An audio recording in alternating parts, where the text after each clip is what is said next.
Hey, how can I help you? I got a beautiful piece of Renaissance art that you might want to see. Okay. Open this very carefully. I mean, it's 500 years old. You got to be careful with stuff like that. Okay. All right, so you have what appears to be an etching, and you're saying it's 500 years old? Yeah, Who is it done by? Raphael. The turtle or the artist? I came down to the pawn shop today because I want to sell my Raphael print. It's been in the family many years, and my daughter is about to get married, and we would like to do a very nice wedding. The work is worth, in our opinion, $95,000. When someone walks in my pawn shop, they say they have a Raphael. Right.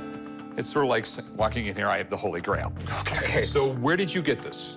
Well, my wife and I got it, and her family gave it to us when we got married. So family claims they had it for another 125 years or so. Okay. Raphael, I think, died in like 1520. And he's considered maybe the greatest painter ever. If you had a large painting by Raphael, you would get $100 million. Yeah. A lot of these times, they had these big commissions that would take forever to do. I mean, you paint the Sistine Chapel, Michelangelo, it took him 10 years. On the side, it would be doing small drawings like this. Basically, the printing company would hand him a piece of copper, and there would be a sheet of wax over it. And the artist would sit there, and he would draw into the wax. And what the engraver would do is they would soak the copper plate in acid, okay? So it would make an indentation. That's called an etching. So then the way they printed them was they would ink the plate, they'd lay that flat basically on a piece of wood, and press the paper into it. That's why people bought the prints, because they considered it made by the artist's hand. I see. If it's a first date etching, it's a remarkable find, because there's probably less than 100 in existence. It's pretty rare that I get anything from the Renaissance, much less a Renaissance master. There's next to none of them out there, and those people who do have them don't want to sell them. First off, what do you want to do with it? I'd like to sell it. Okay, so how much were you looking to get out of it? I was looking for $95,000. I mean, if it's a first date and it's actually done by Raphael, you might be asking too little. Oh. Okay. I do a little bit of everything in the world, from Oriental pottery here to ancient Greek coins. The art I know about, but a little bit of knowledge is a dangerous thing. I have a guy who has tons of knowledge. If you want to meet me over at his gallery, we can go up there. He can look at it, and he can give me his opinion. Great. All right. Okay. We'll see you there. Oh, I would like the expert to look at this, because this will just validate what I've been saying, and that you can see the age of the print and how beautiful it is. You remember Gerard? Yeah. He came out to your shop on the Monet one time. We know Monet. Yeah, we know Monet. Lots of Monet. I'm specialized in art authentication and art appraisal. Raphael is a domain that I'm really specialized in. Well, look what I got here. Aha. It's supposed to be a Raphael. I don't know. Okay. That's why I'm here. Let's get it up on the operating table and take a look. All right. All right, here, follow me. When Rick called me and told me he was bringing somebody by who had a purported Raphael sketch, I got goosebumps, because if this sketch is legit, this is going to be probably one of the most important pieces ever brought to me by Rick.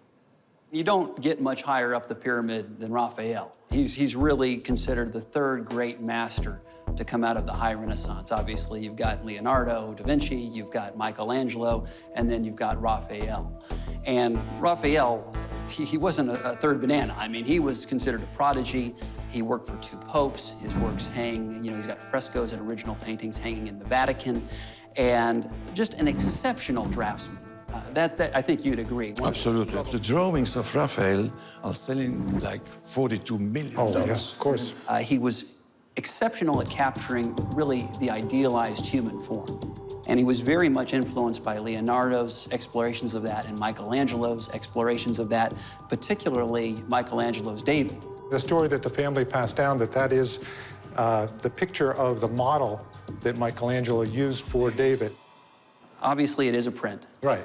What I'd like to do, and Gerard, you might want to too, I want to take a closer look at it with my magnifying glass, Sure. get a better idea of what type of print it is, when it possibly could have been done. So Okay. I'll take a look here.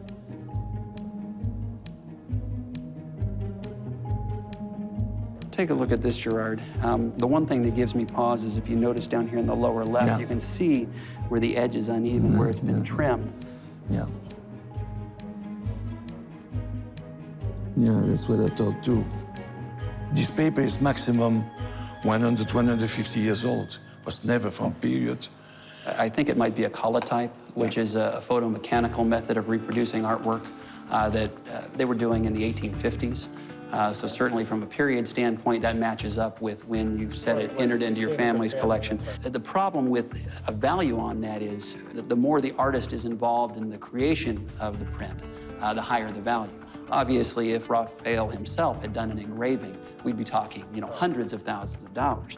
But this was done long after his passing, even though it was done 150 years ago. That's still, 300 years after he lived. Okay. So what do you think it's worth? In my opinion, it's worth, and I think Red's gonna agree, between $300 and $400, Rick. It has more value as a collectible than necessarily a fine art piece. Wow, okay. It has a lot of value to me. It's a very beautiful piece of work. We always loved it, so.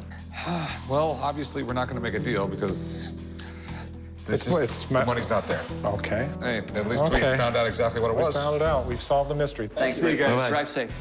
Well, I'm going to take it back home and hang it on the wall where it was and enjoy it because it's still a beautiful work of art. But I'm also happy that the experts gave us the real truth, what type of reproduction it is.